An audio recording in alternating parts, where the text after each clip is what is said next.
Mula sa likod ng mga hinahangaang visual effects ng Encantadia Chronicles Sangre at Voltes 5 Legacy, Ibinahagi ni Cathy Fraico ng GMA Post-Production ang magic behind animation sa Cinebata Workshop 2026. Yan ang unang chika ni Athena Imperial. Productive ang weekend ng mga estudyanteng ito na lumahok sa 2026 Cinebata Video Workshop for Children.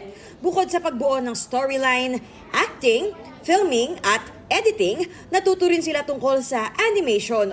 Pambihirang pagkakataon daw ito para sa mga bata dahil ang speaker nila, animator at videographic senior manager ng department na gumagawa at namamahala sa animations, visual effects at post-prod audio para sa mga programa ng GMA Network. One of my dream is ipasa as an animator, ipasa sa mga future Filipino animators kung ano man yung knowledge na natutunan ko and mas dumami pa yung mga ma-inspire yung younger Filipino animators or storytellers. Nung nakita ko na yung output nila, parang nagkaroon ng self-fulfillment kasi in just 2 hours of the session or the workshop, meron na agad silang natutunan. Sabi ni Fraico, tulad sa ibang larangan, mahalaga ang continuous learning sa animation. Ang pinaka-key is hindi ka tumitigil na maging curious kung paano ba ginagawa to. Lalo na ngayon nga, parang continue nag-i-evolve yung technology. So kailangan sumabay ng mga animators dun sa technology.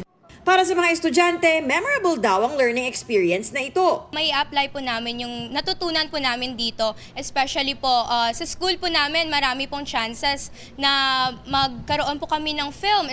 Lumahok din sa workshop ang ilang batang talents ng Sparkle GMA Artist Center. It's like a new experience, ganun. So it's like really fun because we get to film our own short films and it helps us get smarter and be creative.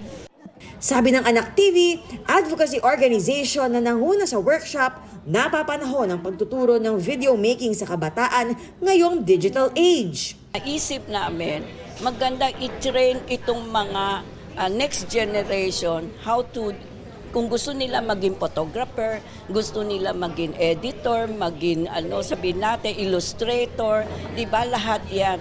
Animator. Ang mga talent kayo ng bata, ibang-iba. Pero i-guide natin sila na meron kayong talent pero kailangan sa tamang paraan.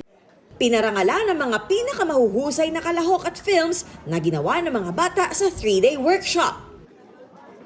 Ito ang unang balita. Athena Imperial, GMA News.